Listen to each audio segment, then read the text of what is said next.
Imagine a tiny command center tucked away deep within your brain, a place so small you might think it's insignificant, yet it pulls the strings on some of the most fundamental processes keeping you alive and thriving. Right. We're talking about the pituitary gland, a pea-sized structure, maybe half a gram to a gram in weight, sitting there at the base of your skull, but wielding immense influence. It's incredible, really. Think about it.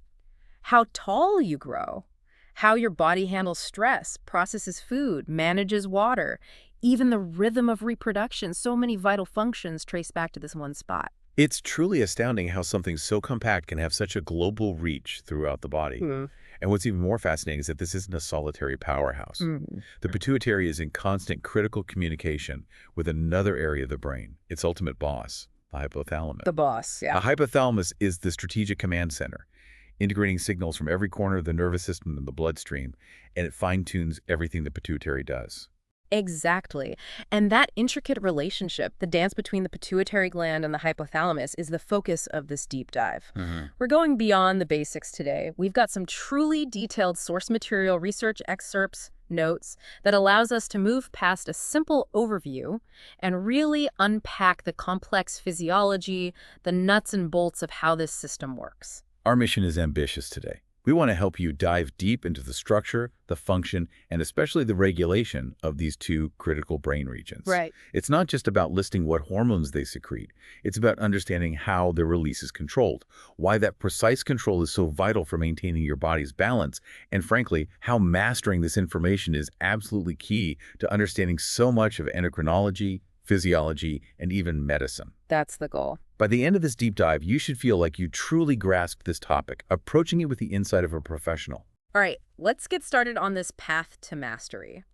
Where exactly is this powerhouse pair located in the brain, and what are the main parts of the pituitary gland itself that we need to know about? Okay, let's orient ourselves. The pituitary gland, which is also known by its more formal name, the hypophysis, Hypophysis, right? is situated quite snugly at the base of the brain.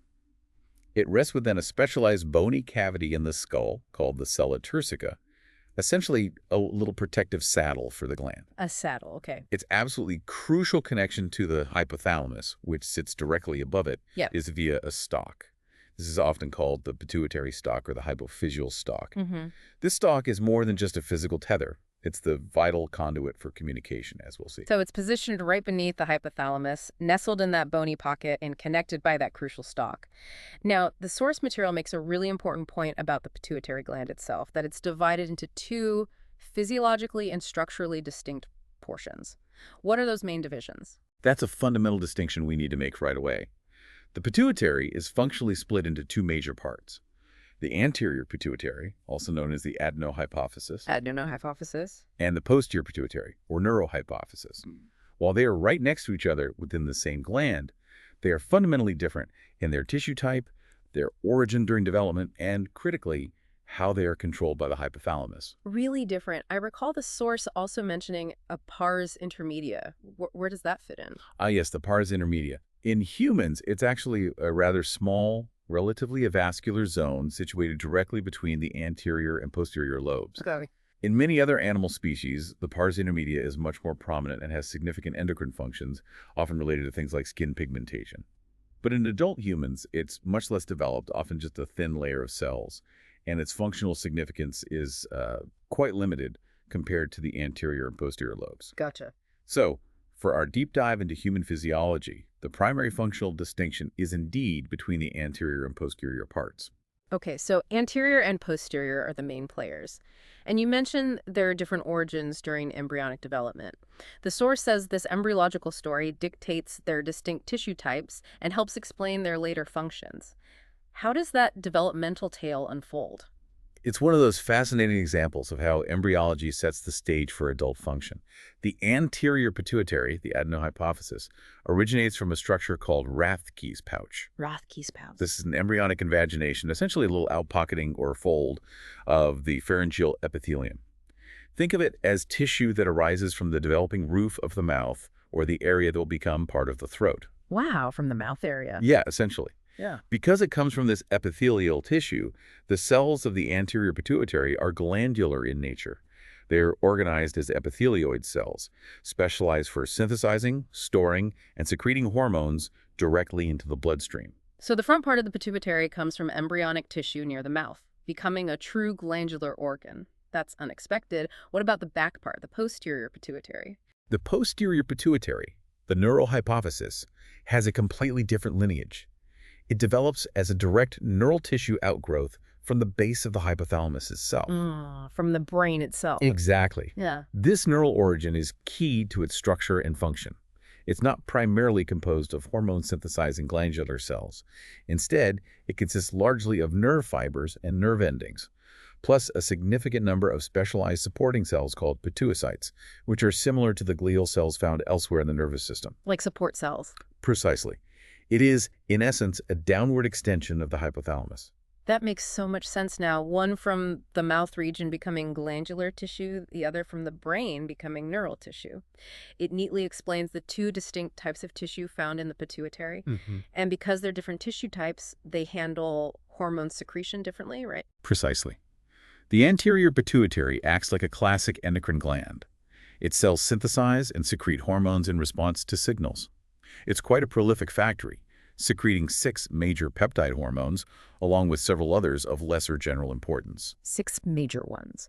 These anterior pituitary hormones are primarily responsible for controlling various metabolic functions throughout the body, often by targeting and stimulating other endocrine glands, creating hormonal cascades. Right. The posterior pituitary, on the other hand, doesn't synthesize its own hormones in significant amounts.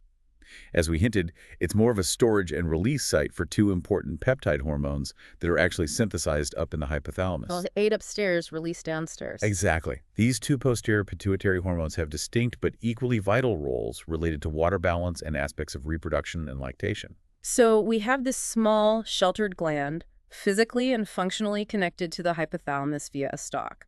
It's split into 2 parts with different origins and tissue types.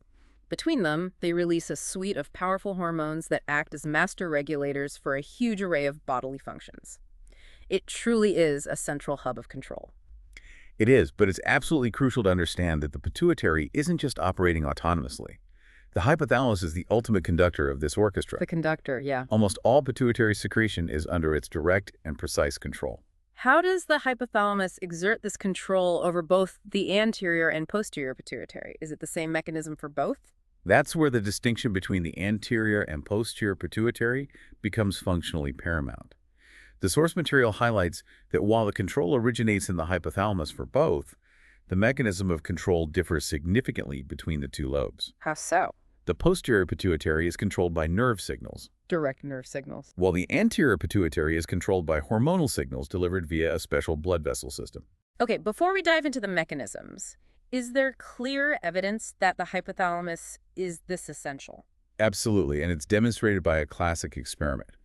If you surgically sever the pituitary stalk, effectively removing the direct connection between the hypothalamus and the pituitary, Cut the connection. or if you transplant the pituitary gland away from its normal location at the base of the brain to another part of the body, what happens? Yeah, what happens? For the anterior pituitary, the secretion rates of most of its hormones fall dramatically to very low levels. Oh, wow. The major exception is prolactin, whose secretion often increases after the stalk is cut, Increases? That's weird. indicating that the hypothalamus normally exerts an inhibitory tone on prolactin release, while it primarily stimulates the secretion of the other anterior pituitary hormones. So it usually holds prolactin back. Exactly. This transplantation experiment provides powerful proof that the physical and functional connection to the hypothalamus via the stalk is absolutely essential for the normal stimulated function of the anterior pituitary. Fascinating. So disrupting that link essentially silences most of the anterior pituitary's output, while paradoxically releasing the brakes on prolactin. Let's start with the posterior pituitary control mechanism. How does the hypothalamus manage that part? As we mentioned, the posterior pituitary is controlled by direct nerve signals. Recall that the posterior pituitary is structurally a neural extension from the hypothalamus. Right, the brain outgrowth. The actual hormone synthesis for the posterior pituitary hormones, which are antidiuretic hormone, ADH, and oxytocin, AAH and oxytocin. does not happen in the posterior pituitary itself. Instead, These hormones are produced by the cell bodies of specialized large neurons called magnocellular neurons, located in two specific nuclei within the hypothalamus. Big neurons up in the hypothalamus. Yep, these are the supraoptic nucleus and the paraventricular nucleus. Ah, okay. So the hormones are manufactured way up in the hypothalamus. Precisely. The cell bodies in the supraoptic and paraventricular nuclei synthesize ADH and oxytocin. Once synthesized, these peptide hormones are packaged into secretory granules. Like little packages. These granules are then transported down the axons of these magnocellular neurons.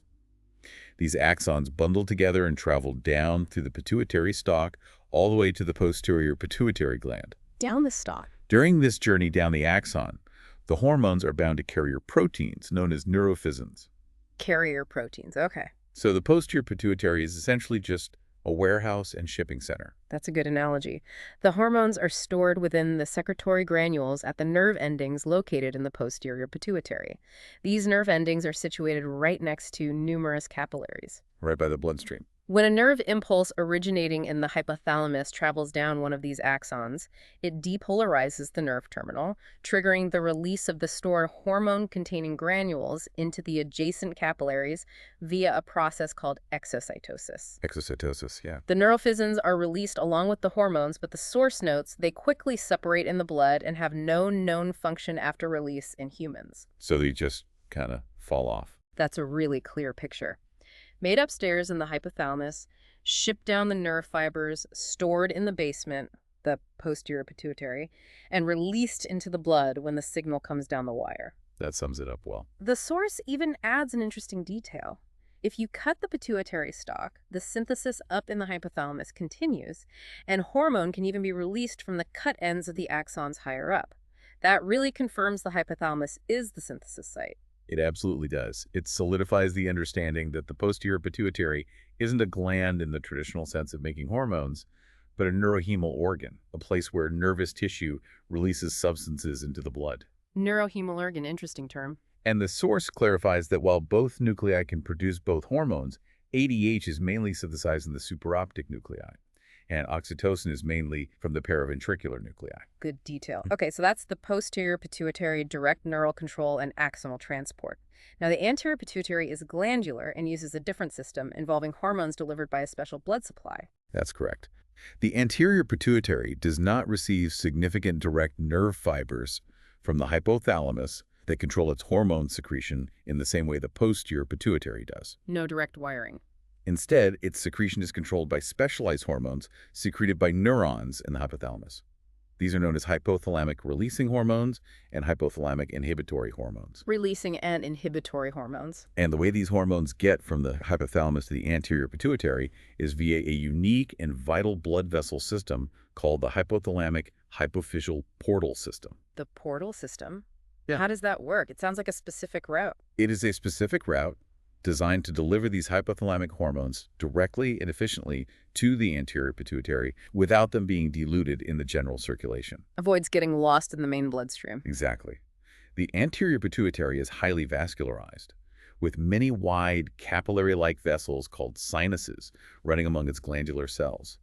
Crucially, the blood supplying these sinuses doesn't come directly from the main arterial supply. Instead, almost all the blood flows from a primary capillary plexus located in the lowermost part of the hypothalamus, in a region known as the median eminence. The median eminence. From this capillary bed in the median eminence, minute portal blood vessels descend down through the pituitary stalk to form a secondary capillary plexus, the pituitary sinuses, in the anterior pituitary. So it's blood flowing from capillaries in the hypothalamus down the stalk to capillaries in the anterior pituitary. It creates a direct link. Exactly, a portal system. Huh. And the median eminence is the crucial interface, the functional link where this system begins. The starting point. This is where specialized neurons within the hypothalamus, different from the magnocellular neurons that go to the posterior pituitary, send their nerve fibers. These nerve fibers don't synapse on other neurons or target cells in the hypothalamus. Instead, their endings terminate directly on the capillaries of the primary plexus in the median eminence. Right onto the blood vessels. Here, they secrete the hypothalamic releasing and inhibitory hormones directly into the surrounding tissue fluids. These hormones are immediately absorbed into the capillaries of the portal system and transported directly downstream via the portal vessels to the anterior pituitary. And once they arrive in the anterior pituitary sinuses, these hypothalamic hormones act on the glandular cells there to tell them whether to release their own hormones. Precisely. The glandular cells of the anterior pituitary have specific receptors on their surface that bind to these incoming hypothalamic releasing or inhibitory hormones. Like a lock and key. Right. Binding to the releasing hormones stimulates the anterior pituitary cells to synthesize and secrete their specific hormones. Binding to inhibitory hormones suppresses their synthesis and otosecretion. Turns them on or off. This portal system ensures that the tiny amounts of releasing and inhibitory hormones secreted by the hypothalamus reach their target cells in the anterior pituitary in high concentrations before they are significantly diluted in the systemic circulation. Very efficient delivery. And the source highlights that for most anterior pituitary hormones, it's the releasing hormones from the hypothalamus that are dominant, but for prolactin, the inhibitory hormone is the primary controller. That's a very important distinction in this cascade. For growth hormone, GH, thyroid stimulating hormone, TSH, adrenocorticotropic hormone, ACTH, follicle stimulating hormone, FSH, and luteinizing hormone, LH. Okay, the main players. Their secretion is primarily stimulated by their respective releasing hormones from the hypothalamus, GHRH, TRH, CRH, and GnRH. There's also an inhibitory hormone for GH, somatostatin. Somatostatin, right. But for prolactin, the hypothalamus primarily exerts an inhibitory effect via prolactin inhibitory hormone, PIH, which is chemically dopamine. Dopamine inhibits prolactin. Interesting. Yes. So unlike the others, which need a stimulating signal to be released, prolactin is under a constant inhibitory tone, and its secretion increases when that inhibition is removed. Take the brakes off, and it goes. Pretty much. The source mentions the possibility of a prolactin-stimulating hormone existing, but the inhibitory control is clearly dominant. So the hypothalamus isn't just a simple switchboard. It's a sophisticated integrator, sending complex signals, sometimes stimulatory, sometimes inhibitory. Absolutely. And the source says it receives input from vast areas of the brain and even the body. That's a crucial point for understanding the hypothalamus's role as the master regulator of the pituitary and, by extension, much of the body's internal environment. The hypothalamus receives neural input from virtually every part of the nervous system. Everywhere. This includes signals from the cerebral cortex about emotions and thought processes, from the limbic system about motivation and feelings, from the brainstem about basic bodily functions like blood pressure and respiration, and even from pain pathways in olfactory centers. Smell-affecting hormones. Via connections like the amygdaloid nuclei as mentioned. On top of neural signals, it also monitors the chemical environment of the blood passing through it, sensing levels of glucose, fatty acids, electrolytes, water concentration, osmolarity, and circulating hormones. Wow, that's a lot of information converging in one small area. It's like mission control. It is. The hypothalamus acts as the central hub that integrates all this diverse information signals about our external environment, our internal physiological state, our emotional state, and our nutritional status. Pulling it all together. Based on this integrated picture, it fine-tunes the release of its releasing and inhibitory hormones into the portal system, thereby controlling the anterior pituitary, and it sends neural signals to the posterior pituitary. This allows pituitary hormone secretion to be precisely regulated to maintain the body's overall internal well-being, or homeostasis. Keeping everything stable. Coordinating the endocrine response to everything from stress and hunger to growth and reproduction. That puts the hypothalamus's role in a much broader context. Let's shift our focus now and look more closely at the anterior pituitary hormones themselves, this factory churning out 6 major players. The source lists them and the specific cell types that produce them. Who makes what? Okay, yeah. Within the anterior pituitary gland, there are different populations of specialized glandular cells, each primarily responsible for producing 1 or occasionally 2 specific hormones. These cell types can often be distinguished under a microscope based on how they take up dyes. Staining differences. Right. First, we have the somatotropes. These are the most abundant cell type, making up about 30% to 40% of the anterior pituitary cells. A big chunk. They secrete human growth hormone, HGH. The source notes these stain strongly with acid dyes, so they're sometimes called acidophils. Tumors arising from these cells, acidophilic tumors, are often associated with excessive GH secretion. Okay, somatotropes make GH. Next. Next are the corticotropes, making up about 20%. They secrete adrenocorticotropic hormone, ACTH. ACTH from corticotropes, got it. Then the thyrotropes, accounting for 3% to 5%.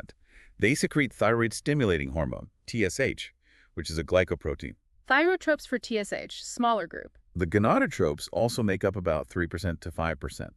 Uniquely, this cell type secretes two hormones, follicle-stimulating hormone, FSH, and luteinizing hormone, LH.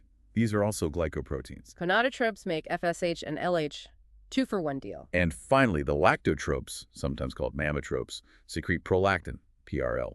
They also make up 3% to 5% and secrete a single-chain peptide hormone. Lactotropes for prolactin, so 5 main cell types producing 6 major hormones. That's the lineup. So specific cells producing specific hormones. The source provides a summary of what each of these major hormones primarily controls physiologically. Let's briefly touch on those actions to set the stage for you listening. Certainly, these anterior pituitary hormones are master regulators, controlling a wide array of downstream endocrine glands and metabolic processes. Let's start with GH. GH, growth hormone. Its primary and most well-known role is promoting overall body growth by affecting protein formation and cell growth differentiation. Growth and building, okay, ACTH. ACTH, adrenocorticotropic hormone. This hormone targets the adrenal cortex, stimulating it to secrete its own hormones, particularly glucocorticoids like cortisol, which are crucial for metabolism, stress response, and immune function. Tells the adrenals what to do. TSH. TSH, thyroid-stimulating hormone. TSH stimulates the thyroid gland to produce thyroid hormones, thyroxine and triiodothyronine, which regulate the metabolic rate of almost all cells in the body. Controls metabolism via the thyroid, prolactin. Prolactin. This hormone's main role is promoting the development of the mammary glands during pregnancy and stimulating milk production after childbirth. Milk production. And the gonadotropins, FSH and LH. FSH and LH, gonadotropins. These hormones act on the gonads, the ovaries in females, and the testes in males. They control the growth and development of the gonads and stimulate their hormonal and reproductive activities, including the production of sex hormones and gametes, eggs and sperm. So reproduction and sex hormones. That gives us a good overview of the anterior pituitary's hormone team. And as we discussed earlier, each of these is under the control of those specific releasing or inhibitory hormones from the hypothalamus arriving via the portal system. Right. TRH for TSH, CRH for ACTH, GHRH and somatostatin for GH, GnRH for FSH-LH, and PIH dopamine primarily inhibiting prolactin. It's a finely tuned control system. It absolutely is. And it's worth noting that while most anterior pituitary hormones act by stimulating other endocrine glands, like TSH on the thyroid, ACTH on the adrenal cortex, FSH-LH on the gonads. Right. Growth hormone is unique in that it acts directly on almost all tissues in the body that are capable of growing. That's a key difference. Its action is much more widespread and direct in many cases. This makes it particularly central to understanding development and metabolism, and it's where our source material takes a significant deep dive. That sounds like a good place for us to zoom in as well. Let's take a deep dive into growth hormone, GH. It's clearly about more than just height. What is it chemically, and what are its basic effects? Okay, growth hormone, or somatotropic hormone, is a relatively small protein molecule composed of a single chain of 191 amino acids. 191 amino acids. Its most fundamental action is promoting growth.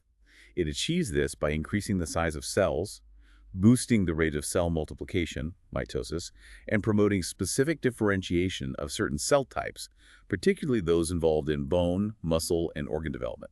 Bigger cells, more cells, specialized cells. Exactly. The source uses the vivid example of 2 rats, one treated with GH, showing a remarkable increase in body weight compared to the control. This isn't just increasing height, it's promoting overall increase in the mass and cellular content of many different organs and tissues throughout the body. That rat example really makes the point. So it makes cells bigger and multiply faster, and it differentiates them. But the source spends a significant amount of time on GH's metabolic effects, saying it enhances body protein, decreases fat stores, and conserves carbohydrates. Let's unpack those one by one, starting with protein. Right. Growth hormone is a powerful protein builder. The source outlines several ways it accomplishes this. Firstly, it significantly enhances the transport of most amino acids from the bloodstream through the cell membranes and into the interior of cells. Gets the building blocks inside. This increase in intracellular amino acid concentration is a basic requirement for increased protein synthesis. You can think of it like helping the building blocks get inside the construction site more efficiently. Good analogy. The source draws a parallel here to how insulin promotes glucose transport into cells, highlighting how different hormones use similar mechanisms for different nutrients. Okay, so getting the raw materials in, what else does it do for protein? Beyond getting the amino acids into the cell, GH also directly stimulates the machinery that builds proteins. It boosts the rate at which ribosomes translate messenger RNA, mRNA, into protein molecules, Speeds up the assembly line. even without increased amino acid availability. Yeah. So it's making the assembly line run faster. And the source mentions an even longer-term effect on protein synthesis. Yes, that might be its most fundamental long-term effect. Over periods of 24 to 48 hours or more, GH signals the cell nucleus to increase the transcription of DNA to form RNA. Makes more blueprints. This means the cell creates more blueprints, RNA, for protein synthesis. This increase in the cellular machinery for making protein is a major driver of long-term protein deposition and growth, provided, of course, the body has adequate supplies of energy, amino acids, vitamins, and other factors needed for growth. So it helps get the materials in, speeds up the process, and creates more blueprints. That's a comprehensive strategy for building protein. Does it also protect existing protein? It does. GH decreases the breakdown or catabolism of existing cellular protein. Stops protein breakdown. The source suggests a likely reason for this is related to GH's effect on fat metabolism. By mobilizing fat as an energy source, GH reduces the need for the body to break down precious protein for fuel. In this way, it acts as a significant protein sparer. That makes sense. Use fat for energy instead of breaking down muscle. So GH is a master of protein building and protection. Let's move on to its effects on fat metabolism. Okay, GH has quite striking effects on fat utilization. It causes the mobilization of fatty acids from adipose tissue, that's your fat stores, into the bloodstream. Releases fat into the blood. This leads to an increased concentration of free fatty acids in the body fluids.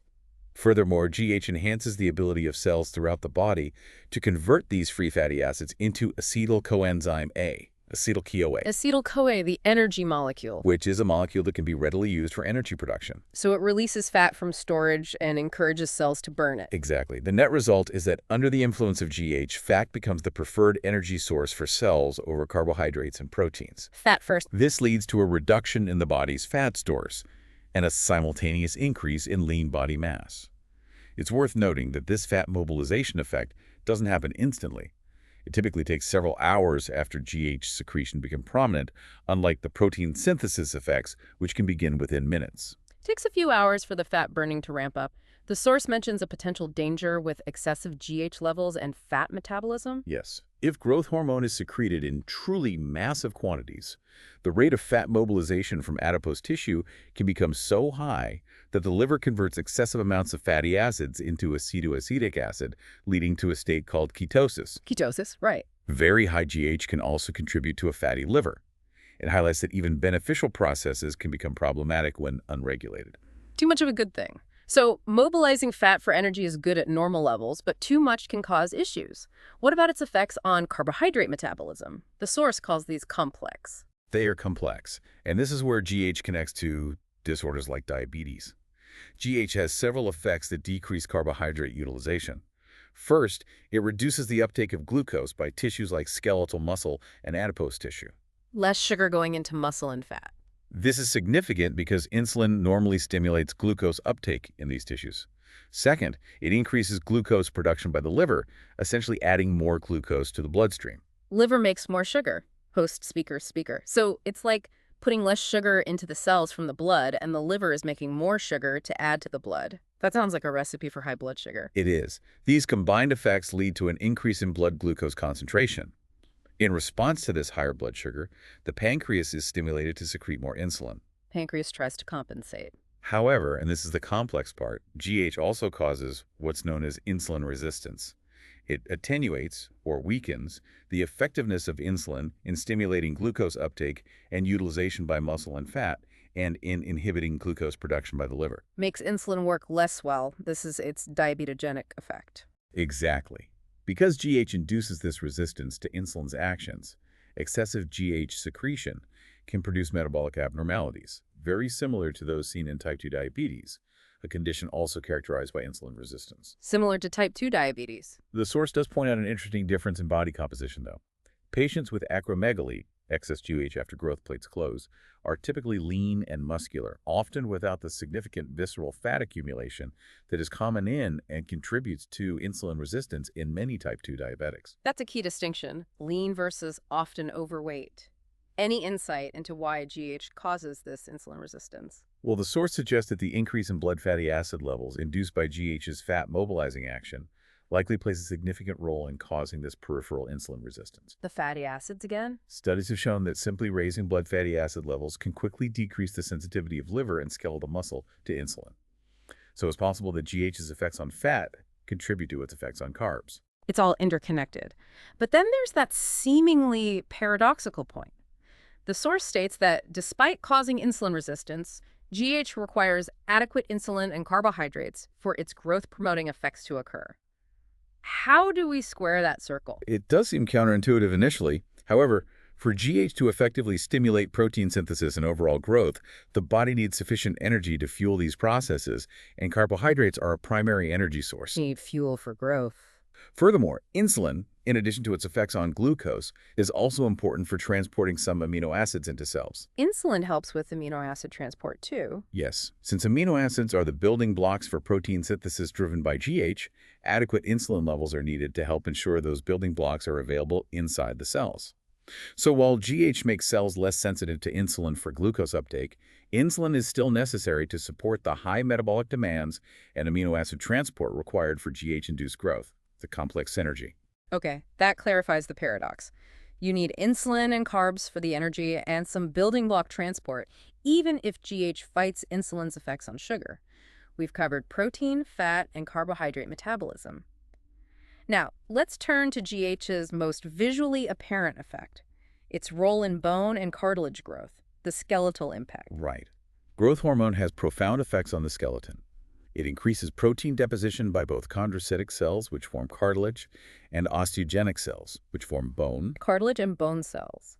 It also increases the rate of cell reproduction in these tissues and specifically stimulates the conversion of chondrocytes into osteogenic cells, directly promoting the process of bone formation. Makes more bone form. And how does this translate into making bones bigger and longer? There are two primary mechanisms of bone growth affected by GH. First, in the long bones of the body, like arms and legs, GH stimulates growth at the epiphyseal cartilages. The growth plates. Exactly.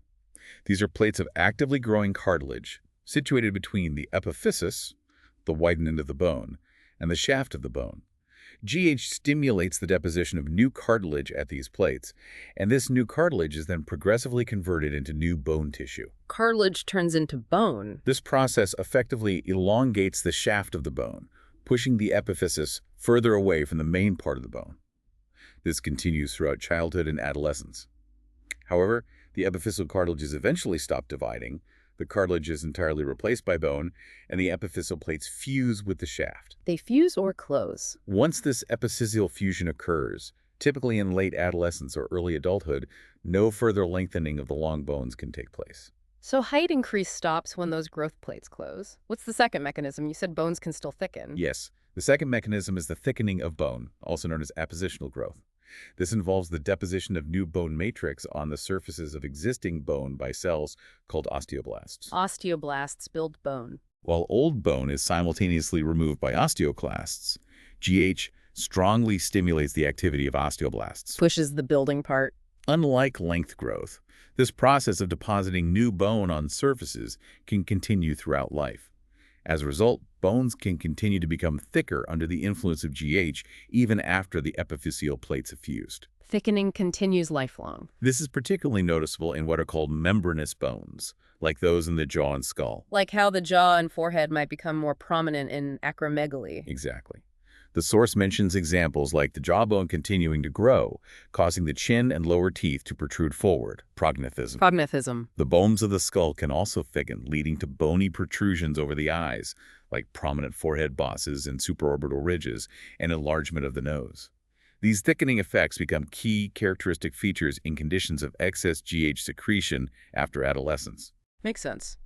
Earlier, you mentioned growth hormones' effects might be mediated by other factors called IGFs. How do these insulin-like growth factors or somatomidins connect to GH's actions, especially growth? This is a critical piece of the puzzle. While GH does have some direct effects on target tissues, a large proportion of its growth-promoting actions, particularly the effects on skeletal growth, are not directly mediated by GH itself, but by other small proteins called insulin-like growth factors, IGFs, historically known as somatomidins. IGFs, the middlemen. GH strongly stimulates the liver, and to a lesser extent other tissues throughout the body, to synthesize and secrete these IGFs. Mostly from the liver, and the most important one is IGF-1. Yes, insulin-like growth factor 1, IGF-1, also referred to as somatomidin C, is the most crucial mediator. Its concentration in the plasma generally reflects the overall rate of GH secretion. IGF-1 levels track GH levels. What evidence demonstrates how important IGF-1 is? The source provides very compelling evidence from human conditions. Children who have a deficiency in IGF-1 production fail to grow normally, even if their pituitary gland is secreting normal or even elevated levels of GH. They have GH, but don't grow. Right. A classic example is the pygmy peoples of Africa, who have markedly reduced stature. This isn't due to lack of GH. They have normal or high GH levels. Their short stature is attributed, at least in part, to a congenital inability to synthesize significant amounts of IGF-1. Can't make IGF-1. Another condition is Laurent syndrome, where there's a mutation in the growth hormone receptor on cells. GH can't bind effectively, and therefore it fails to stimulate the formation of IGF-1. The receptor is broken. Individuals with Laurent syndrome also exhibit dwarfism, further supporting the indispensable role of IGF-1 in mediating GH's growth effects. So it's not enough to have GH. You need the body to be able to respond to it by making IGF-1. But the source did hint that GH might also have some direct effects. Yes, the source acknowledges the ongoing debate and indicates that some experimental evidence suggests GH might have some direct effects, for instance, on the chondrocytes in the epiphyseal cartilages. Maybe some direct action on cartilage cells. Potentially. This could possibly be by stimulating local IGF-1 production within that specific tissue, or perhaps through entirely IGF-independent pathways. It's likely that both systemic IGF-1 produced primarily by the liver and some direct local effects of GH contribute to the overall picture of growth. A mix of both, maybe. But the clinical examples of IGF-1 deficiency strongly underscore its central role, especially for long bone growth. There's also a notable difference in how long GH and IGF-1 last in the bloodstream. This is another key point related to their function and explains how the pulsatile release of GH can have sustained effects. Growth hormone doesn't bind strongly to plasma proteins, and it's cleared from the blood relatively quickly, having a half-life of less than 20 minutes. GH is going fast. IGF-1, however, binds very strongly to a carrier protein in the blood, a protein whose production is also stimulated by GH. Binds to a carrier. This strong binding to the carrier protein protects IGF-1 from degradation and clearance, giving it a much longer half-life, around 20 hours. 20 hours. Much longer. This means that the relatively brief pulsatile bursts of GH secretion from the pituitary trigger the production and sustained presence of the longer-lasting IGF-1, which can then exert its growth-promoting effects over many hours. That's a brilliant piece of physiological design. Pulsed release triggers a sustained signal via IGF-1. Okay, we've dug into what GH does. Now, what controls its secretion? The source says it's secreted in pulses and decreases with age. What stimulates and inhibits its release? Right. The regulation of GH secretion is complex and involves a variety of signals related to the body's metabolic state and overall health. GH is indeed secreted in a pulsatile pattern throughout the day, with peaks and valleys, rather than a steady release. Up and down all day. And the overall amount secreted decreases significantly as a person ages, falling to about 1/4 of adolescent levels in very old age. Declines with age. Okay. What stimulates it? Factors that stimulate GH secretion are generally associated with conditions requiring growth, repair, or energy mobilization. These include starvation, particularly severe protein deficiency. Protein deficiency is a big one. Hypoglycemia, low blood glucose, or low blood fatty acid levels. Exercise, excitement or stressful stimuli, though chronic stress can suppress growth. Trauma. Low fuel, activity, stress. Ghrelin, often called the hunger hormone produced by the stomach. Yeah. Certain amino acids in the blood, such as arginine. Hunger hormone and specific amino acids. And notably, GH secretion increases significantly during the first couple of hours of deep sleep, specifically stages 2 and 4 of non-REM sleep. Deep sleep. Which aligns with the idea that sleep is important for growth and repair. So starvation, low fuel, activity, stress, and deep sleep are all cues to release GH. What about the inhibitors? What shuts it down? Factors that inhibit GH secretion typically reflect a state of adequate nutrition or feedback that the job is done. These include increased blood glucose or blood fatty acid levels, high fuel levels, aging itself, obesity, the hypothalamic inhibitory hormone, somatostatin, exogenous administered GH, which provides negative feedback. Taking GH suppresses your own. And the IGFs themselves, particularly IGF-1, also exert negative feedback, signaling back to the hypothalamus and pituitary. IGF-1 tells it to stop too. Makes sense. And the plasma levels can vary quite a bit depending on these factors. Absolutely. The typical plasma concentration of GH in an adult is quite low, ranging from about 1.6 to 3 nanograms per milliliter. In children and adolescents who are actively growing, it's significantly higher, around 6 ng/L. Higher in kids. But as the source notes, under conditions of severe starvation or prolonged protein-carbohydrate depletion, GH levels can spike dramatically, reaching as high as 50 ndg/L. Wow, 50. That massive increase during starvation really reinforces its role as a protein sparer and repair hormone, between hypoglycemia and protein deficiency, which is a stronger long-term stimulus. That's a good question. The source distinguishes between acute and chronic stimuli.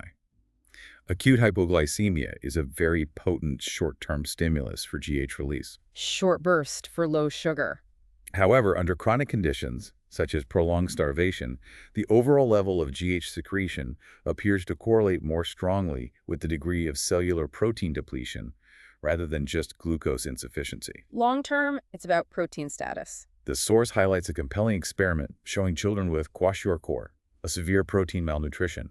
They had extremely high GH levels. Very high GH in protein starvation. When given just carbohydrates, their GH levels remained high, but when protein supplements were added to their diet, their GH levels gradually decreased over several days. That experiment is a powerful demonstration of the long-term link between chronic GH secretion and the body's protein status. It's not just about energy, it's about the building blocks. Exactly. This evidence strongly supports the concept that the long-term nutritional state of the body's tissues, particularly their protein status, is a major long-term determinant of GH secretion. The system seems designed to match GH output to the tissue's need for protein synthesis and growth, especially in conditions of duress where protein needs might be high for survival and repair. And all these signals, nutrition, stress, sleep, are integrated by the hypothalamus, specifically via GHRH and somatostatin, right? Those hypothalamic hormones. Precisely. Growth hormone-releasing hormone, GHRH, is secreted by neurons primarily in the arcuate and ventromedial nuclei of the hypothalamus. GHRH from specific hypothalamic nuclei. These nuclei are thought to be particularly sensitive to blood glucose and amino acid levels, serving as key centers for integrating metabolic signals related to GH release. GHRH stimulates GH secretion. GHRH stimulates. Somatostatin, or growth hormone inhibitory hormone, GHIH, is secreted by neurons in the paraventricular region of the hypothalamus, just above the paraventricular nucleus. Somatostatin inhibits GH secretion. Somatostatin inhibits. Signals from emotions, stress, trauma, and various neurotransmitters like catecholamines, dopamine, serotonin, all converge on these hypothalamic nuclei, influencing the balance of GHRH and somatostatin release, and thus controlling the pattern and amount of GH secretion. Brain signals influence the balance. How does GHRH actually work at the cellular level in the anterior pituitary to trigger GH release? Okay, so when GHRH arrives at the anterior pituitary via the portal vessels, it binds to specific receptors on the somatotropes, the GH-producing cells. Binds to the GH cells. This binding activates a second messenger system inside the cell, specifically the adenyl cyclase system, which leads to an increase in the intracellular concentration of cyclic AMP. So CAMP pathway. This increase in CAMP has two key effects, controlling both immediate release and future supply. In the short term, increased CAMP leads to an increased influx of calcium ions into the somatotrope cell. Calcium comes in. Calcium is a critical trigger for exocytosis, the fusion of the secretory vesicles containing stored GH with the cell membrane, leading to rapid release of the hormone into the bloodstream. Calcium triggers immediate release. In the long term, increased CAMP also stimulates gene transcription within the somatotrope's nucleus.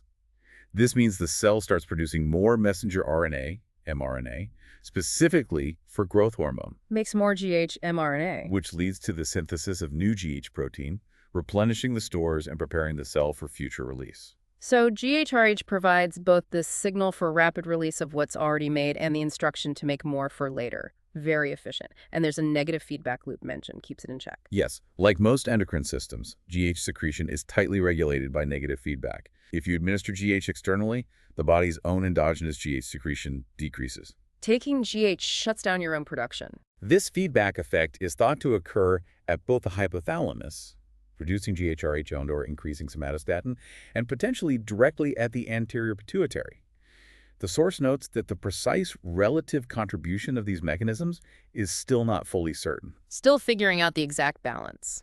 But the overall negative feedback ensures that when GH levels, and likely IGF-1 levels, which also feedback, are high, the stimulus for further release is dampened. So, to summarize GH regulation for everyone listening, it's a complex system integrating metabolic cues like protein status and glucose, neural signals from the brain like stress and sleep, and hormonal feedback from GH and IGF-1 itself, all orchestrated by the hypothalamus balancing GHRH and somatostatin, aiming to control growth, tissue repair, and metabolic fuel use, especially saving protein. That's a comprehensive overview. It's a system designed to promote building and repair when resources or conditions demand it, and to conserve energy otherwise. Now let's look at what happens when this finely tuned GH system goes wrong. We'll start with deficiency. What's panhypopituitarism? A generalized deficiency of all anterior pituitary hormones is a condition known as panhypopituitarism. Pan meaning all, hypo meaning low. Exactly. This can arise from various causes, including congenital problems present from birth or acquired conditions later in life.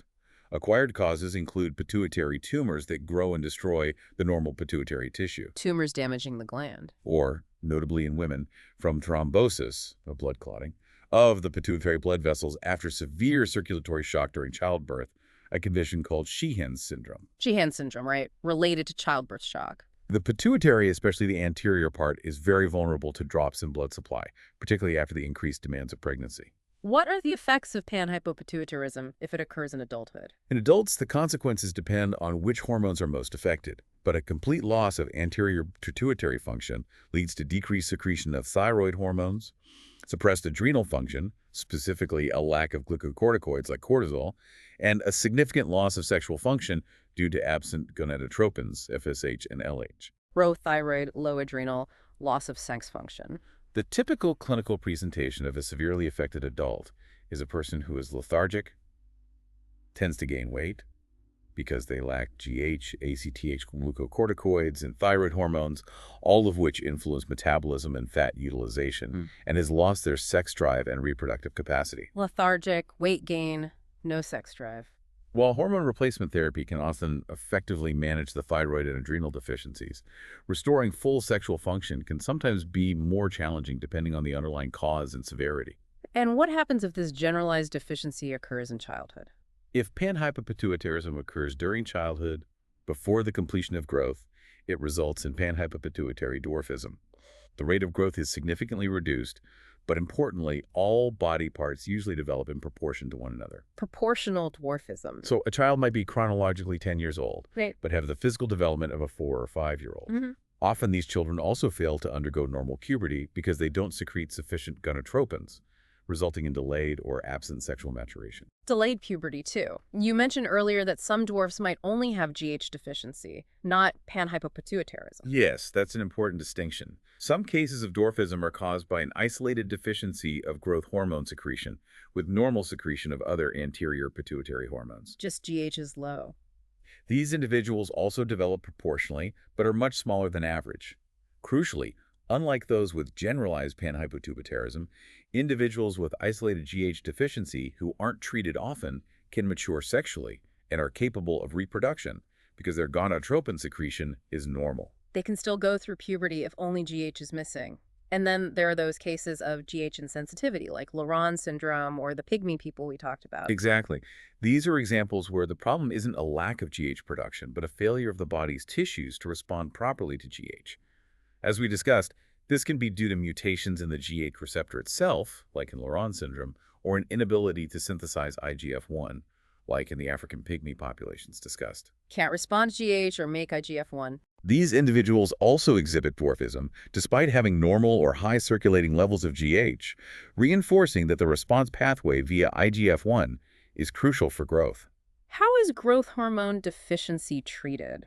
The source notes that, historically, obtaining human GH was difficult. Historically, treating GH deficiency was indeed challenging because growth hormone from other animal species is not effective in humans. You needed human-derived GH, Had to be human GH. which was scarce and costly, typically obtained from the pituitaries of deceased individuals, However, one of the major breakthroughs of modern biotechnology, specifically recombinant DNA technology, has revolutionized this. Recombinant DNA changed things. Human growth hormone can now be synthesized in large quantities using bacteria like E. coli, genetically engineered to produce the human protein. So it's widely available now, made in the lab. Yes, and for children with pure growth hormone deficiency dwarfism, if treatment with recombinant HGH is started early enough before their epiphyseal plates fuse, their growth can be completely corrected, allowing them to reach a normal adult height. Full correction if treated early. That's incredible.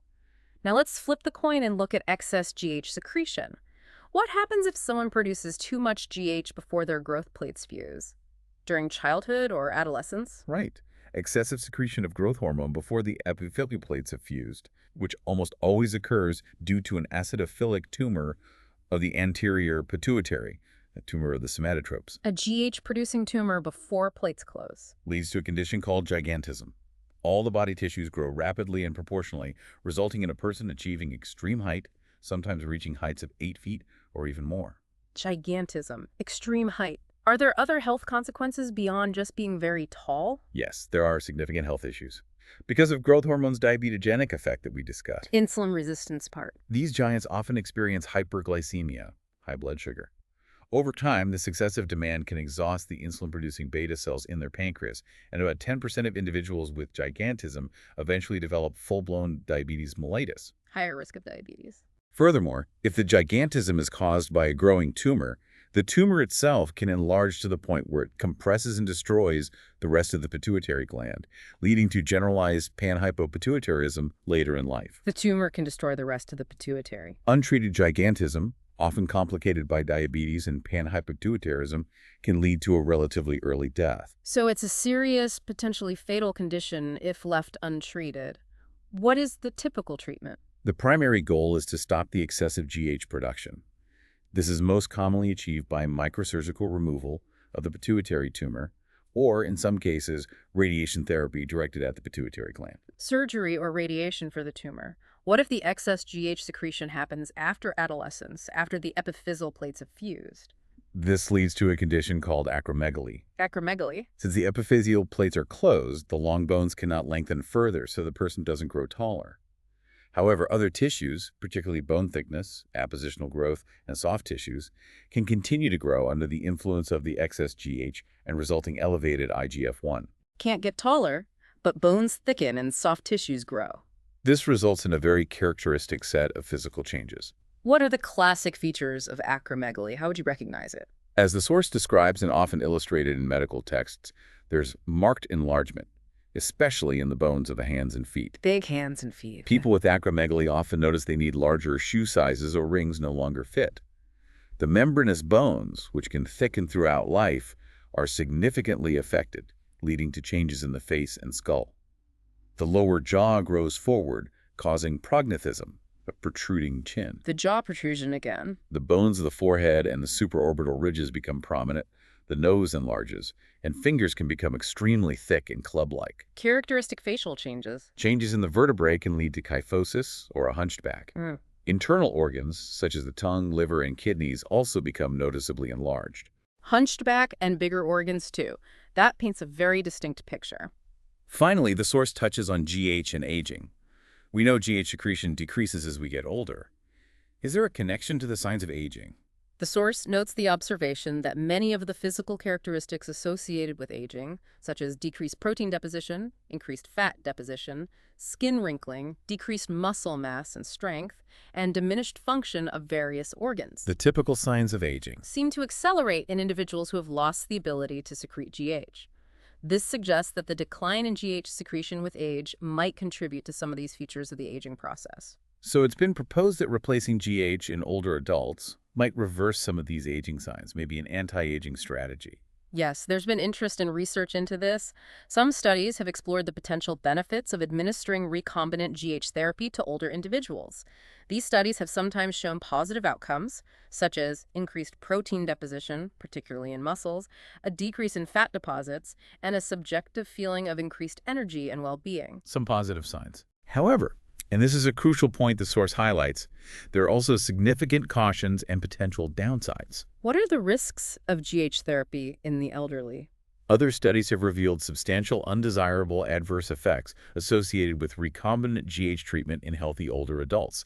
These include inducing insulin resistance and potentially precipitating diabetes, Diabetes risk again?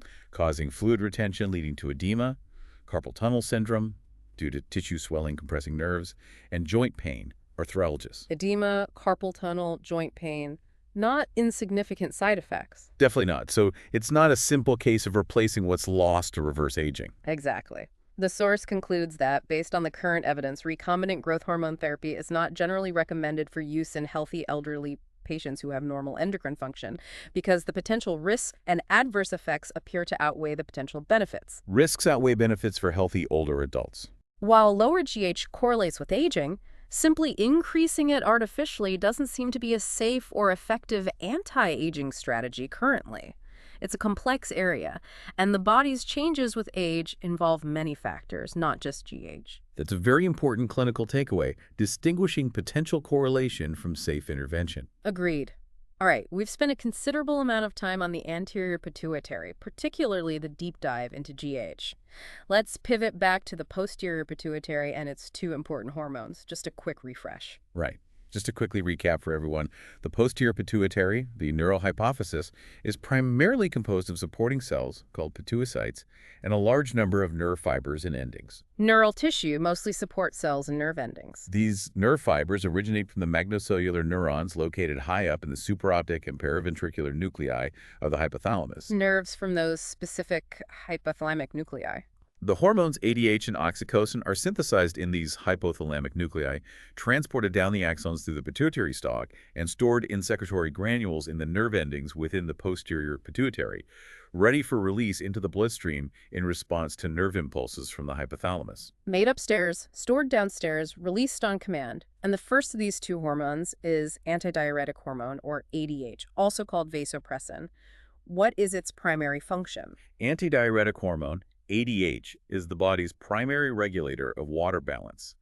Its main role is to control the amount of water that is reabsorbed by the kidneys from the forming urine, thereby regulating the concentration of water in the body fluids. Water balance controller. It has a potent antidiuretic effect, meaning it reduces the volume of urine produced, preventing excessive water loss. Antidiuretic means less urine. How exactly does ADH tell the kidneys to save water? What's the mechanism? Okay, ADH exerts its effect primarily on the collecting tubules and collecting ducts of the kidneys. In the absence of ADH, the epithelium of these tubules is largely impermeable to water. Water can't get through easily without ADH. So most of the water entering them is simply lost in the urine, resulting in a large volume of very dilute urine. This is what happens in a condition called central diabetes insipidus, caused by ADH deficiency. Diabetes insipidus, lots of dilute urine.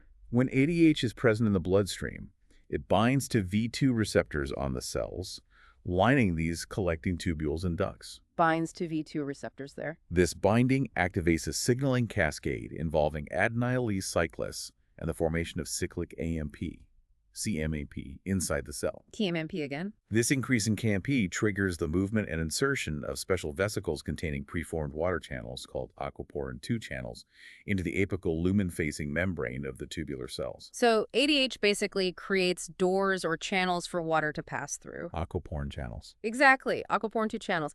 The insertion of these channels dramatically increases the permeability of the collecting tubule and duct membranes to water. Makes the tubes leaky to water. Because the fluid in the interstitial space surrounding these tubules in the kidney medulla is kept highly concentrated by other kidney mechanisms, water moves by osmosis from the dilute fluid inside the tubule through the inserted aquaporin channels and into the concentrated interstitial fluid. Water follows the concentration gradient out. And then into the capillaries, vasa recta, to be returned to the general circulation. This process allows the kidneys to reabsorb large amounts of water, concentrating the urine and conserving body water. Saves water, makes concentrated urine. The source notes that this process happens very rapidly, typically within 5 to 10 minutes of ADH levels increasing, and the channels are quickly removed when ADH levels drop. Fast on, fast off. That's a precise mechanism for water conservation.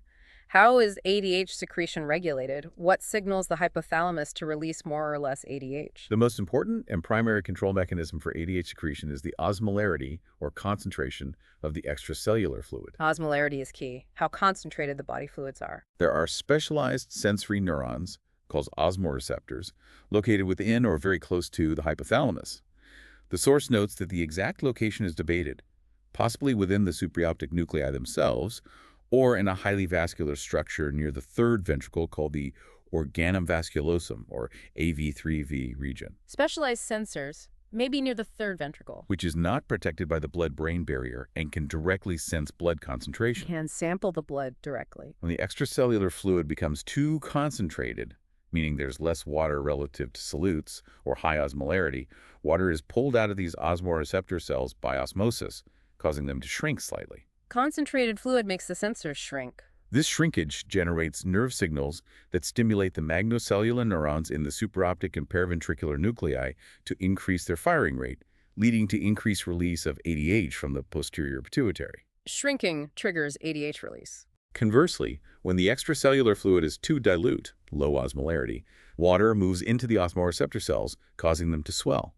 This swelling inhibits the nerve signals, decreasing ADH release. Swelling shuts off ADH release, so these osmoreceptors are constantly monitoring our hydration level and telling the hypothalamus how much ADH to release to keep the fluid concentration just right. Precisely.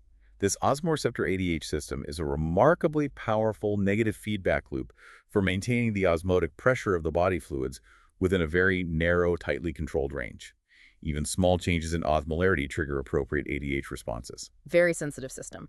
Is osmolality the only thing that stimulates ADH release? What about blood volume or pressure? No, blood volume and blood pressure are also important regulators, although they usually require larger changes to trigger a significant ADH response compared to changes in osmolarity. Need bigger changes in volume or pressure. A substantial decrease in blood volume, typically 15–25% or more, or a significant drop in blood pressure strongly stimulates ADH secretion. Big drop in volume or pressure ramps up ADH.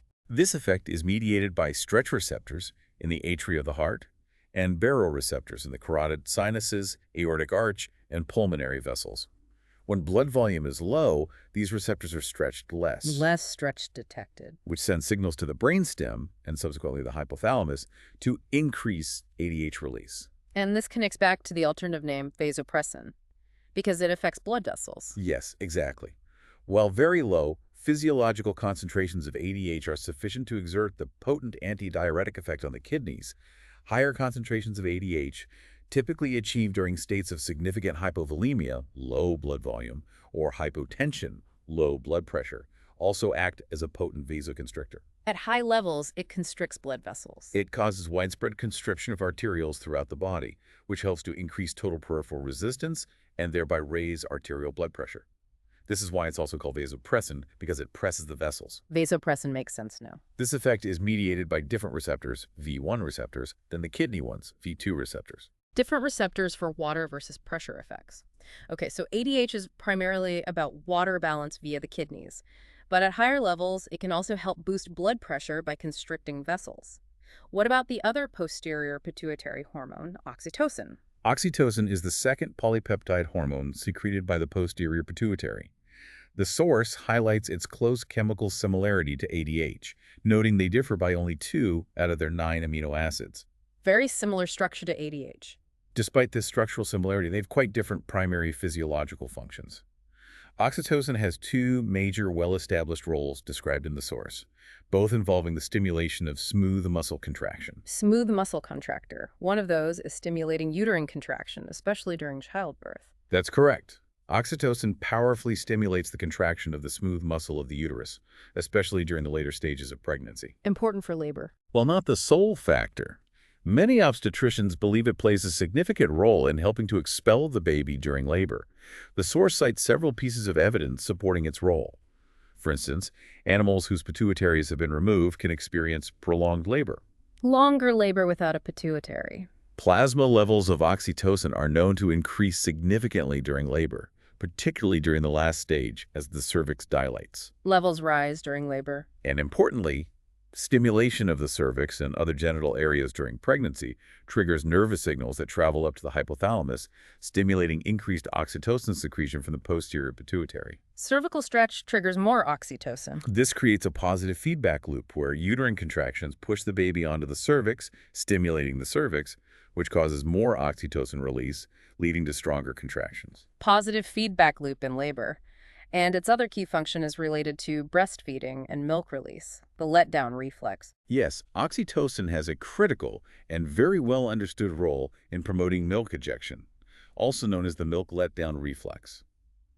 This is a classic example of a neuroendocrine reflex. Neuroendocrine reflex, how does it work? When a baby suckles on the nipple, sensory receptors in the nipple are stimulated.